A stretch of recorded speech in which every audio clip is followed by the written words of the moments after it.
السلام عليكم ورحمة الله وبركاته. الحمد لله القائل قل لن يصيبنا إلا ما كتب الله لنا هو مولانا وعلى الله فليتوكل المؤمنون. أشهد أن لا إله إلا الله وحده لا شريك له وأشهد أن محمدا عبده ورسوله. اللهم صل وسلم على سيدنا محمد وعلى آله وصحبه أجمعين. أما بعد، فيا أيها المسلمون اتقوا الله، أوصيكم وإياي بتقوى الله، فقد فاز المتقون. قال الله تعالى: يا أيها الذين آمنوا اتقوا الله حق تقاته ولا تموتن إلا وأنتم مسلمون. Muslimin yang dirahmati Allah Subhanahu wa taala sekalian, saya menyeru agar kita bersama-sama meningkatkan ketakwaan kita kepada Allah Subhanahu wa taala dengan melaksanakan segala perintahnya dan meninggalkan segala larangannya. Marilah kita memberi sepenuh tumpuan kepada khutbah yang disampaikan. Janganlah berbual-bual dan berleka-leka dengan telefon bimbit. Semoga khutbah ini memberi manfaat kepada kita semua. Mimbar Jumaat pada hari ini akan membicarakan khutbah yang bertajuk Ibrah dan Pengajaran Umat Palestin. Hadirin yang dirahmati Allah, berat mata memandang, berat lagi bahu memikul.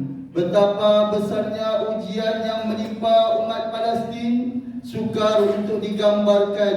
Penduduk Palestin telah lama hidup di bawah penduduk Israel. Sepanjang kehidupan mereka, rakyat Palestin telah ditindas dan dizalimi dalam banyak aspek kehidupan, seperti kebebasan mereka untuk bergerak, hak untuk mencari rezeki, hak miliki tanah dan rumah, rampasan dan permusuhan harta, serta penempatan haram oleh Israel di bumi Palestin, khususnya di tebing barat dan Gaza, telah berlaku secara sistematik dan terancang. Namun begitu, dalam menyelami konflik tersebut, terdapat ibrah dan pengajaran kepada umat Islam untuk melihat perkara tersebut dengan mendalam dan memahami hikmah di sebalik suatu kejadian. Berikut beberapa ibrah dan pengajaran yang dapat diambil daripada konflik yang berlaku di Palestin.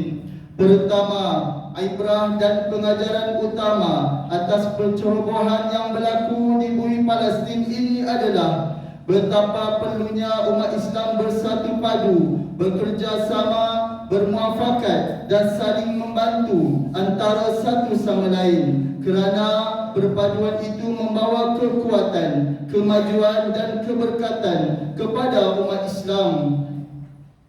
Islam melarang umatnya dari berpecah belah, bersengketa, berseteru, kerana ia akan mengakibatkan kehancuran kepada sesuatu tamadun serta hilanglah jati diri umat Islam. Umat Islam perlu membina kekuatan untuk bersaing dari segi fizikal, rohani, kemahiran, kekuatan, ketenteraan, ekonomi, termasuk aspek sains dan penciptaan teknologi moden. Kesemua ini perlu dilakukan supaya umat Islam mempunyai kekuatan, maruah, harga diri dan dihormati kawan dan lawan tanpa bergantung kepada dunia barat. Kesemua ini dapat dilaksanakan jika umat Islam bersatu dan berpegang teguh kepada agama Allah. Dalam menghadapi pelbagai dugaan dan cabaran, firman Allah Subhanahu wa taala dalam surah Ali Imran ayat 103 yang bermaksud, dan berpegang teguhlah kamu sekalian kepada tali Allah, yakni agama Islam, dan janganlah kamu bercerai-berai, dan kenanglah nikmat Allah kepada kamu ketika kamu bermusuh-musuhan semasa jahiliyah dahulu. Lalu Allah menyatukan di antara hati kamu sehingga kamu bersatu padu dengan nikmat Islam. Maka menjadilah kamu dengan nikmat Allah itu orang-orang Islam yang bersaudara. Kedua, umat Islam hendaklah sentiasa bertawakal dan jangan sesekali berputus asa dari rahmat Allah. Firman Allah Subhanahu wa taala dalam surah Az-Zumar ayat 53. A'udzu billahi minasy syaithanir rajim. Qul ya ibadiyalladzina asrafu ala anfusihim la taqnatu mir rahmatillah. Innallaha yaghfiruz dzunuba jami'a innahu huwal ghafurur rahim. Katakanlah, yakni wahai Muhammad, wahai hamba-hambaku yang telah melampaui batas terhadap diri mereka sendiri dengan perbuatan maksiat, janganlah kamu berputus asa dari rahmat Allah, kerana sesungguhnya Allah mengampunkan segala dosa. Sesungguhnya dialah Jua yang Maha Pengampun lagi Maha Mengasihani. Antara ibrah pengajaran besar yang dapat dicontohi daripada tragedi yang menimpa rakyat Palestin adalah sikap mereka yang benar-benar bertawakal kepada Allah dan menyerahkan segala urusan negara serta hidup mereka kepada Allah. Meskipun menghadapi dugaan yang maha hebat di dunia ini, rakyat Palestin terus tabah dan cekal berjuang dalam mempertahankan tanah air dan keluarga mereka dalam masa yang sama berserah kepada Allah sepenuhnya untuk menentukan masa depan mereka. Mereka berhak mendapat keadilan dan hidup bebas di tanah air sendiri. Begitu juga dengan kesatuan ukhuwah yang utuh dipamerkan oleh umat Palestin. Meskipun terdapat perbezaan politik dalam kalangan rakyat Palestin, penindasan yang berterusan terhadap mereka menjadikan umat Palestin cekal, tabah dan terus bangkit melawan ketidakadilan yang mereka alami. Ketiga, kita rakyat Malaysia perlu bersyukur atas keamanan yang kita kecapi di negara ini selama ini. Seperti rakyat di negara-negara lain, rakyat Palestin juga mempunyai keinginan kepada keamanan dan mengimpikan sebuah negara yang berdaulat. Keinginan ini menjadi sumber motivasi kepada umat Palestin untuk terus nekat berjuang bagi mendapatkan sebuah negara yang merdeka dan berdaulat. Keempat, ketahanan dan kekuatan rohani rakyat Palestin menunjukkan ketahanan yang luar biasa dalam menghadapi tentangan dan kesulitan, dalam menghadapi kemarahan serangan musuh yang bertali arus. Berbekalkan kekuatan dan semangat, umat Palestin terus istiqamah dan kekal berjuang meskipun berada dalam keadaan yang sangat sukar, tanpa makanan dan minuman. Jauh sekali kemudahan asas yang lain merupakan pengajaran yang dapat memotivasikan ketahanan umat Islam. Ketahanan ini memerlukan keimanan yang tinggi, kepercayaan kepada kekuasaan Allah, kesabaran, daya ketahanan jiwa dan mental yang kuat, dan kesungguhan berjuang ke jalan Allah. Tanpa kesungguhan, kekuatan jiwa dan mental umat Islam Palestin mungkin tidak mampu bertahan dan mencapai kejayaan. Kelima, di samping itu, sokongan dan solidariti semua pihak terhadap isu kemanusiaan membuka mata dunia untuk melihat kebenaran. Konflik ini telah menarik perhatian pemimpin dan masyarakat dunia dari pelbagai negara dunia untuk menentang kezaliman. Sokongan dunia barat terhadap Israel menggambarkan sikap double standard terhadap hak-hak kemanusiaan yang seiring yang sering diperkatakan oleh mereka. Oleh itu, umat Islam perlu berhati-hati dengan falsafah perjuangan hak manusia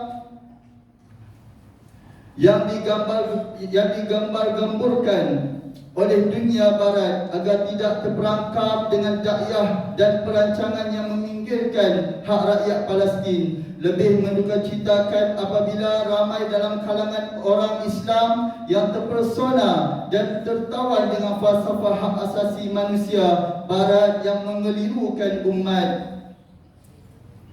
Hadirin Jumaat yang dikasihi Allah sekalian, sebagai orang yang beriman, marilah kita mengambil tanggungjawab untuk bersama-sama menghulurkan bantuan dan sumbangan material dan seperti tenaga, idea, wang ringgit serta doa berterusan dengan harapan Allah makbulkan doa kita agar di suatu ketika nanti rakyat Palestin akan mencapai kemenangan dan kemerdekaan dari cengkaman Zionis Israel. Sekecil mana sekalipun sumbangan dan doa kita pasti akan dapat menyuntik semangat kepada rakyat Palestin untuk terus berjuang menegakkan kebenaran dan mempertahankan negara mereka. Kemenangan bagi umat Islam itu pasti dan kerugian bagi orang-orang zalim juga pasti. Cuma hanya Allah sahaja mengetahui bilakah semua ini akan berlaku. Sehubungan dengan itu, marilah kita bersama-sama berusaha untuk pertama, terus kekal istiqomah berdoa dan bermunajat kepada Allah Subhanahu wa taala, memohon agar rakyat Palestin dikurniakan ketabahan, kesabaran dan kekuatan rohani bagi memperjuangkan tanah air mereka dari cengkaman kezaliman Zionis Israel. Hadis daripada Anas bin Malik radhiyallahu anhu bahawa Rasulullah sallallahu alaihi wasallam bersabda, "Unsur akhak zaliman aw mazluman." Bantulah saudaramu yang zalim dan juga yang dizalimi. Riwayat Al-Bukhari. Dalam hadis ini kita sedia maklum bahawa baginda Rasulullah sallallahu alaihi wasallam menyuruh kita membantu orang yang ditindas dan dizalimi. Kedua, menyebarluaskan berita kekejaman Zionis Israel di media sosial dan menentang dakwah dan berita palsu yang disebarkan oleh media-media pro-Israel yang menyembunyikan kebenaran yang sebenar. Ini kerana propaganda yang dimainkan oleh Zionis Israel menggambarkan seolah-olah mereka lah yang menjadi mangsa kezaliman. Sebagai umat Islam, kebenaran dan keadilan ini perlu ditegakkan dan kebenaran inilah yang akan akhirnya diraih mengalahkan kebatilan. Sebagai umat Islam, kita perlu meyakini bahawa janji-janji Allah dalam Al-Quran bahawa orang-orang yang zalim dan menentang kebenaran akan gagal jua akhirnya. Ketiga, membaca kunut nazilah pada setiap solat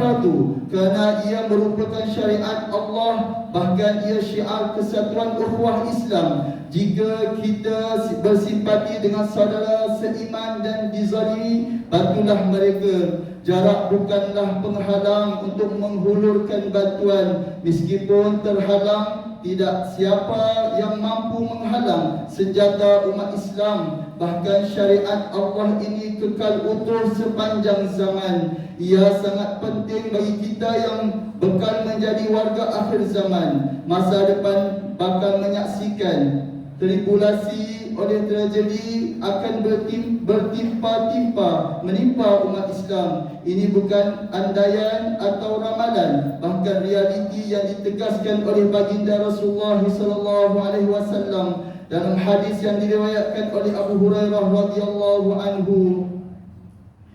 Yataqarabuz zaman wa yanqusul amal wa yulqa syuhu wa yaksur harj.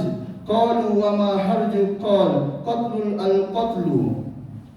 Masa semakin cepat, amal semakin berkurangan, bakhil semakin melampau dan al-haraj semakin menjadi-jadi. Sahabat bertanya, apa itu al-haraj?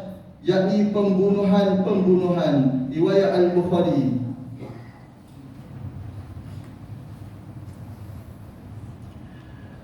Begitu juga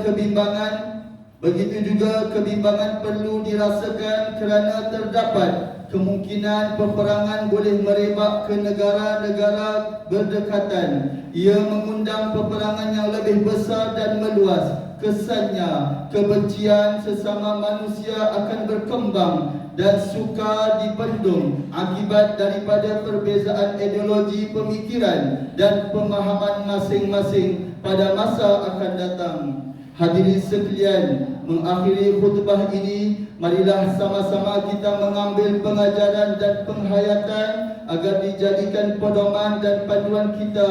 Antaranya ialah: pertama, umat Islam hendaklah bersabar dan bermunajat kepada Allah dalam setiap ujian yang telah ditakdirkan oleh Allah Subhanahu wa taala. Kedua, kita hendaklah sedar bahawa rakyat Palestin telah lama hidup di bawah penduduk Israel. Mereka ditindas dan dizalimi dalam banyak aspek kehidupan seperti kebebasan bergerak, mencari rezeki, hak milik tanah dan rumah. A'udzubillahi minasyaitonirrajim. وَمَا كَانَ قَوْلَهُمْ إِلَّا أَنْ قَالُوا رَبَّنَا اغْفِرْ لَنَا ذُنُوبَنَا وَإِسْرَافَنَا فِي أَمْرِنَا وَثَبِّتْ أَقْدَامَنَا وَانصُرْنَا عَلَى الْقَوْمِ الْكَافِرِينَ. Dan tidaklah ada yang mereka ucapkan semasa berjuang selain daripada berdoa dengan berkata, wahai Tuhan kami, ampunkanlah dosa-dosa kami dan perbuatan kami yang melampau dalam urusan kami, dan teguhkanlah tapak pemberian kami dalam perjuangan, dan tolonglah kami mencapai kemenangan terhadap kaum yang kafir. Surah Ali Imran ayat 147.